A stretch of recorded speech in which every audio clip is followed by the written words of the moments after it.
So I got a sharpening jig today in the mail, and the only stone I had, you can see, has this taper on it, so that would be tough to do, not impossible. So I built a box with that same taper, and now we have a level stone. So yay. Well, hey everybody, got a neat little tool in the mail today. It's a chisel and plain blade sharpening jig. That's a mouthful. So we've been sharpening things, and I don't know, they're pretty sharp. I'm not good at this part of it.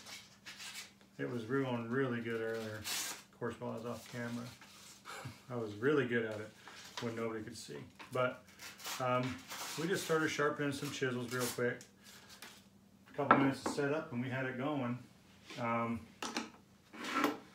it comes with just a small instruction sheet, which is good. But what I found that I preferred was not to measure. Shocking. I didn't prefer to measure anything. I wanted to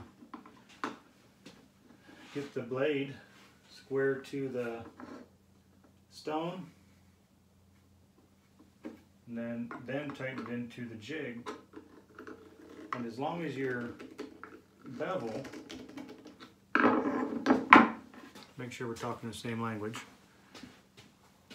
This is your bevel, and as long as this is flat to the stone, it doesn't matter how many millimeters or fractions of an inch. Now, with that being said, I did make a jig real quick just for 30 and 40. I was going to do some of the intermediary ones too, but for now this is good enough.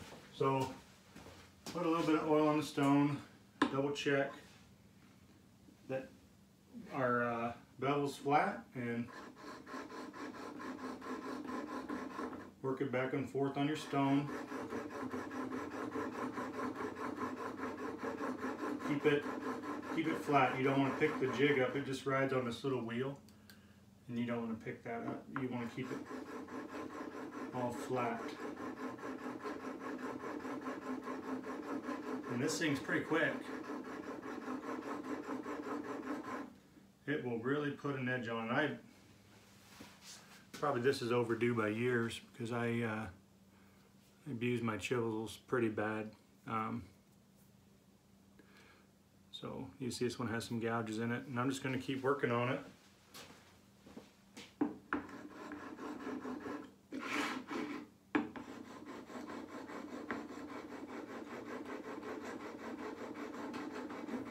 Look at it every now and then, and this corner's not getting touched much, so I'll go a little harder in this corner. Again, keeping the jig down as much as you can. Think about where your hands are too. If this thing shoots off, it's going to slice your fingers. So now we've gotten the keen edge to come all the way over to there. This is a two-sided stone. That was actually the fine side.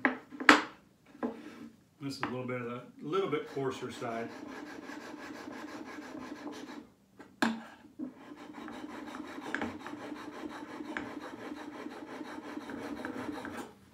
And usually you go backwards. You usually work coarse and then fine, but this, for a woodworker on my caliber, this is plenty sharp.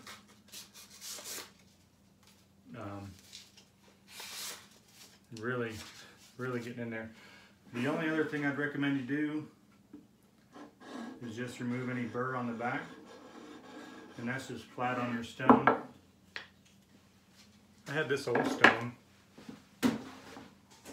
Somewhere's a box for it.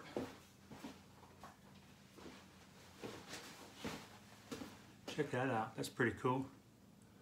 Norton Abrasives Aluminum Oxide Sharpening Stone. I don't know how old it is. It doesn't say anywhere, but like it came across on the boat with great-great-grandpa or something. But see, the stone's got a